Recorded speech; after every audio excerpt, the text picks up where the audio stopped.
যে এইখানে খারাপ এলিমেন্ট গুলো সব এখন মাথা চাড়া দিয়ে উঠেছে।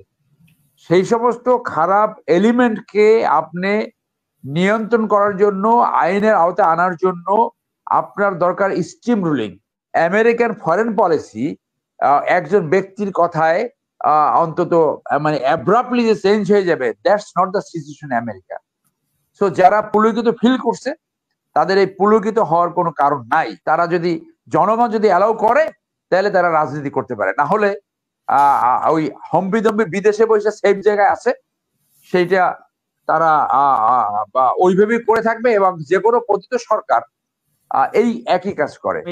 সোলাইমান ভাইয়ের কথার সাথে একটু সাপ্লিমেন্ট করি যে এই যে একটি অভিনন্দন জানিয়েছে প্রধানমন্ত্রী সেজে, আপনাদের নিশ্চয়ই মনে আছে যে বাংলাদেশের এপিলেট ডিভিশন থেকে না হাইকোর্ট ডিভিশন থেকে একটা জাজমেন্ট বেরিয়েছিল রং হেডেড।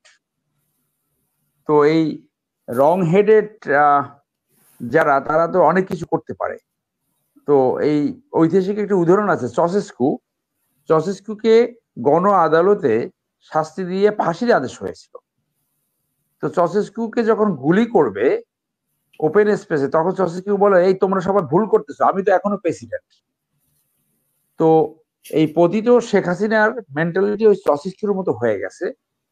উনি বাস্তবতা বুঝতে পারছে না যে দেশের, অর্থাৎ ইন্ডিয়ান যে পাপেট গভর্নমেন্ট ছিল, ইন্ডিয়া তাকে ইনডক্ট্রিনেটেড করে এইখানে নিয়ে আসছিল যে বাংলাদেশের জনস্বার্থ এবং দেশের স্বার্থ তার কাছে কখনই মুখ্য বিষয় ছিল না।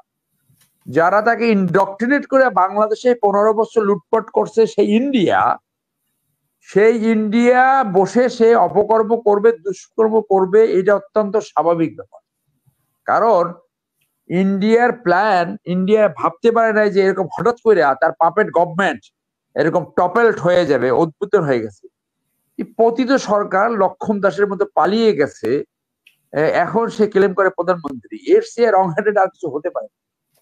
সেই জন্য বলি যে উদ্বুত্থান উত্তর সময় যে সমস্ত দেশ সফল হয়েছে উদ্বুত্থানের পরে, সেইখানে এক ধরনের স্ট্রিম রুলিং চালাতে হয়েছে।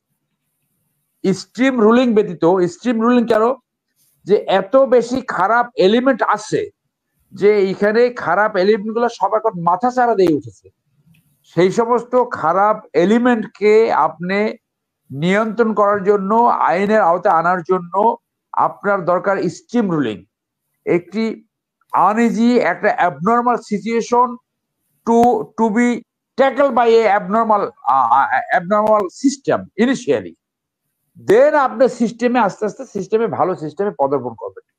তাহলে ওই যে এমার্জেন্সি প্রোক্লেমেশন দিয়ে আপনার ওই কোর্ট মার্শাল এনে, অর্থাৎ স্ট্রিমলিং চালায় এইগুলোকে সোজা করতে হবে। আজকে মধ্যবর্তী সোজা, অথবা মনে করেন এই যে গুলশানের লেক একজন দখল করে ফেলছে, তাকে আপনি কিভাবে শাস্তি দেবেন?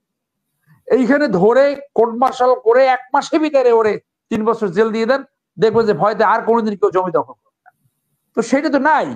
আজকে একটা ভিডিও দেখলাম, আসিফ নজরুলকে প্রায় অ্যাসল্ট করছিল প্রায়। তো ওনারা একটা মানে নরওয়েজিয়ান টাইপ একটা গভর্নমেন্ট উনি চালাচ্ছে, যার জন্য করো আপনি স্ট্রিম রুলিং ব্যতীত স্বৈরাচারী সরকারের সাথে ডাইরেক্ট যারা জড়িত, তাদের দোষর এবং সুবিধাভোগী, তাদের শাস্তির সম্মুখীন না করে আপনি কিভাবে গণ উত্থানের আকাঙ্ক্ষাকে আপনি বাস্তবে রূপান্তর করবেন? এটা তো সম্ভব নয়। যার জন্য আপনি যখন এরকম সহজভাবে একটা অত্যন্ত নরম প্রকৃতির একটা গভর্নমেন্ট দেখাবেন অন্তর্বর্তীকালে, তখন এই অ্যাসল্ট আরো হবে। যার জন্য এই যে সুবিধাভোগী, দেখবেন যে যারা ওইখানে অ্যাসল্ট করতে গেছে এগুলো সব হচ্ছে লুটেরা, এইখান থেকে টাকা নিয়ে এখন বিদেশে আরামায়েশ করে থাকবে, আবার যদি ভবিষ্যতে কোনোদিন কিছু হয় তখন আবার সব ফেরত আসবে। দেখেন না, সব কোট প্যান্ট টাই পরা, সব ওখানে যে আবার স্লোগান দেয়। তো এদেরকে যদি আপনি দমন না করেন তাহলে আপনার এই পরিস্থিতি হবে। এখন আসেন আপনি যে এই ট্রাম্পের নির্বাচনের জেতা, সো ট্রাম্প হইলো আগের রেজিমে সে কতবার মিথ্যা কথা বলেছিল, আপনি যদি এখন গুগল করেন আপনি পাবেন যে ও সম্ভবত আমি যদি মনে রাখি 5,55,000 বার মিথ্যা কথা বলেছে। এই গুগল করলে আপনি পাবেন। সো আমেরিকা খুব ভালোভাবে আর একটা ম্যাট ক্যাপ ওই যে রং হেডেড একটা মানুষকে প্রেসিডেন্ট করেছে, 4 বছর সে চালাবে। আমেরিকাতে একটা ব্যাপার আছে যে ওদের সিস্টেম গুলো কাজ করে, যার জন্য এই রং হেডেড পার্সন যা খুশি তাই করতে পারবে, এইটা এত সহজে ভাবার কোনো কারণ নাই। কারণ আমেরিকান ফরেন পলিসি একজন ব্যক্তির কথায় অন্তত মানে অ্যাব্রাপ্টলি যে চেঞ্জ হয়ে যাবে, that's not the situation America. So যারা পুলকিত ফিল করছে তাদের এই পুলকিত হওয়ার কোনো কারণ নাই। ফ্যাক্ট রিমেন্স যে একটি ফ্যাসিস্ট সরকারের পতন হয়েছে এবং ফ্যাসিস্ট সরকারের যে টপ লেভেলে যারা ছিল, 2 বোন, এই প্রতিরক্ষা যে অ্যাডভাইজার যে বাংলাদেশকে আজকে ধ্বংসের মুখে দাঁড় করিয়েছে, is the number 1 Tarek Siddiqui, এরা পালিয়ে গেছে এবং তারা এক প্লেনেই পালিয়ে গেছে। সো এইটাই সত্য, ফ্যাসিস্টের পতন হয়েছে। এখন যত লম্পজম্প করুক তাতে কোনো লাভ হবে বলে আমি মনে করি না। এবং আমেরিকায় ট্রাম্প নির্বাচিত হওয়ার সাথে বাংলাদেশে আওয়ামী লীগ কোনো বেনিফিট পাবে আমি অন্তত সেইটা কোনো সম্ভাবনা দেখি না।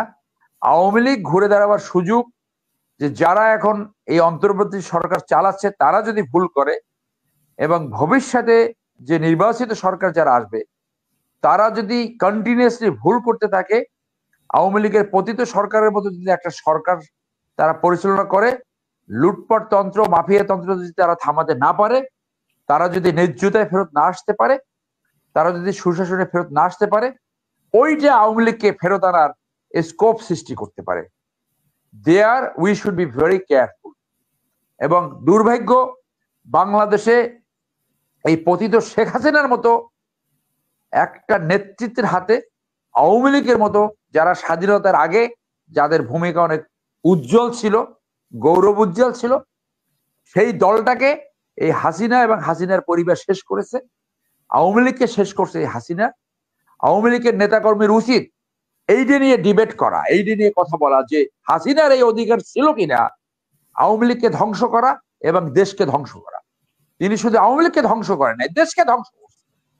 আওয়ামী লীগের উচিত, আওয়ামী লীগের সামনে একটা সুযোগ আসছে, আওয়ামী লীগ যদি ভবিষ্যতে মডিফাইড ফর্মে রাজনীতি করতে চায় তাহলে তাদের এই পরিবারতন্ত্র, এই যে রং হেডেড মহিলা, এই পরিবারতন্ত্রের বাইরে বেরিয়ে এসে জনগণের কাছে ক্ষমা চেয়ে, নত জানু হয়ে ক্ষমা চেয়ে তারপরে তারা যদি জনগণ যদি অ্যালাউ করে তাহলে তারা রাজনীতি করতে পারে। না হলে ওই হম্বিদম্বি বিদেশে বসে সেফ জায়গায় আছে, সেইটা তারা ওইভাবেই করে থাকবে এবং যে কোনো পতিত সরকার এই একই কাজ করে।